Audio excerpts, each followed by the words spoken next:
done got my life back, just like that. I can't go back, and I won't go back. I done got my life back. Good evening and welcome to another live with me, Paul Addict Mentor. If you don't know who I am by now, I'm someone who spent 22 years in prison. I had 27 years of active heroin and crack cocaine addiction, and my life is completely unmanageable. Um, I want to talk to you tonight about my mental health. I was diagnosed in 2012 of having post-traumatic stress disorder, borderline personality disorder, and social anxiety with recurring depression. And that hasn't gone away. I was recently diagnosed at the end of last year with exactly the same things, but with an extra secondary social anxiety disorder, which basically means I don't deal with crowds, I don't deal with people I don't know very well, and podcasting is suitable for me because I am basically just looking at myself on the screen. But over the years, I've really struggled with it. So, good evening, Lisa. How you doing, mate? You. So over the years, I have really struggled with my mental health in massive ways.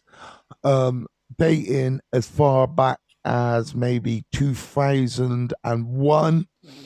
I was self harming. I was hearing voices. I was hearing white noise. Now, when I say white noise, it is basically like someone's got turned a TV on in your brain and you can't concentrate on anything because this noise is constantly going around in my head.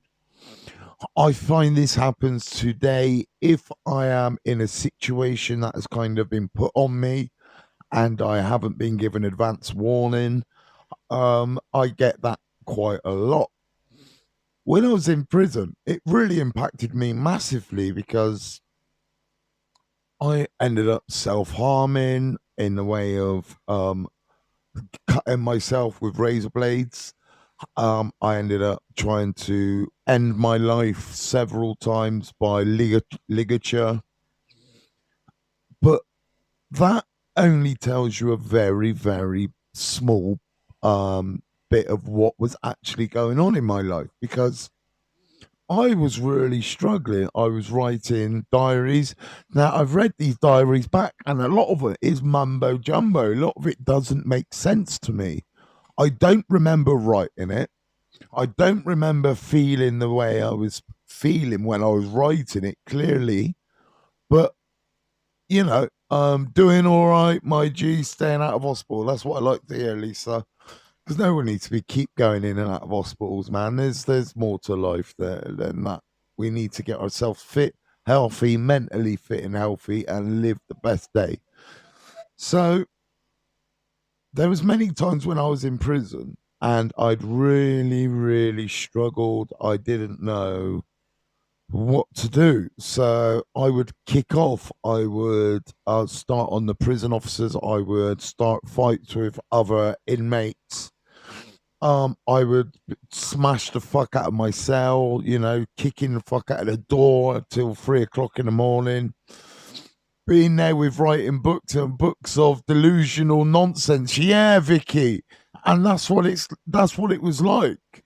I've got these books of stuff that doesn't make sense, but at the time, I'm sure I thought this makes perfect sense. And what you're writing and feeling is you have a right, but I was off my head, drugged out of my eyeballs. The prison were giving me quetiapine and Largactil. I was taking spice and gear at the time, and yeah, my life was completely all over the place. And today, my borderline personality disorder has really kicked in. Right now, my niece is here, her 2 children. So that's 4 children in this flat and 3 adults.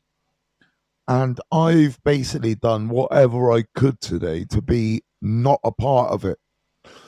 Um, Now, I understand a lot of people go, but Paul, that's your support network, and you should be around these people. And it's great that you've got family that want to know you now. But my brain cannot deal with it. I don't know why.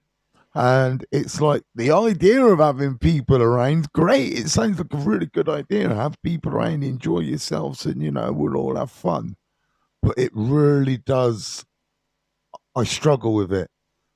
Uh, and that is why I am live at 10 to 6 in the evening, because I just needed to do something. Because I tell you, it is very uncomfortable having the brain that I have on my shoulders. It's not nice knowing that you don't want to be around people, and that it's a constant battle. Bless you, Paul, doing these talks and helping others, and doesn't diminish how difficult your battle still is in your head. Yeah, my battle's bad, Vicky. It really is bad, And Friday I've got to go do a talk, and tomorrow I'm doing a tour. And today I was supposed to do a radio interview, and I didn't do it because my brain wasn't with it. I took my phone off. No one could get hold of me. You may have noticed I've not put much on social media today. I just didn't. And that still happens. And people need to understand that just because I am this guy and I'm going, yes, this is what I want to do and I want to enjoy myself, and I still struggle with mental health. Can we try to keep the comments based on what we're doing rather than just statements? Do you know what I mean? I just, my brain is really struggling today, and I'm asking you lot to support me, and it's hard. It is so hard to come out of doing 22 years prison time. I did basically 10 years behind the door, one hit, and then I'm out here dealing with normality, and I'm trying to make a career for myself and pave a new path in life. But I find it extremely difficult on a daily.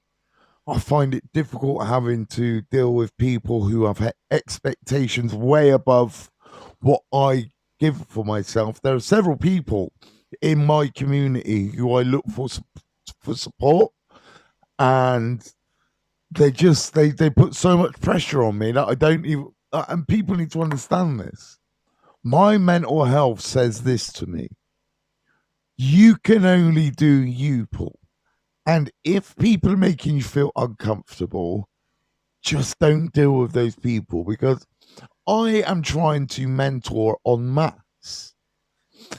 And sometimes it feels like I'm getting pulled this way, I'm getting pulled that way. Everyone wants this from me, everyone wants that from me. And anytime I start doing something a little bit for myself, I get people putting me down. And that's mainly in my head. Do you know, that's mainly in my head? And that's what I'm trying to say, that I am not perfect. I am not fixed by any way, shape, or form. But what I am is determined. And I will continue to keep going live, and I'll continue to keep helping people, because I want everyone to understand that it doesn't matter how bad your mental health is. And today, my mental health is bad. I have no meds, because I've let them lapse again. So only for 2 days. I'm back on in 2 days, so it shouldn't make any difference. But I'm off meds. I'm feeling down. I'm feeling low. I don't want to live stream at all. I don't want to do anything. But I'm on here just to let you know that I am fine. I usually post 4, 5, 6, 7 videos a day. I did something this morning, and then I ain't done anything since. So I'm going to love you and leave you, and I'm just going to chill out for the night and try to get my head right for 9 a.m. tomorrow morning for my TikTok live. I love you all, and just remember, mental health is mental health, addiction is addiction, but we don't have to let it rule our bloody lives. Thank you, Debbie. Keep doing what you're doing. Time out when you need to. You said I'm trying to deal with saving my son. Thank you. So much love for you, Paul. I know Vicky, and I'll be on Fight Form again tomorrow. Where it's just lots of things. I struggle with too many people, being around too many people. Just wish my people would understand that. Anyway, that's for another day. Peace and love.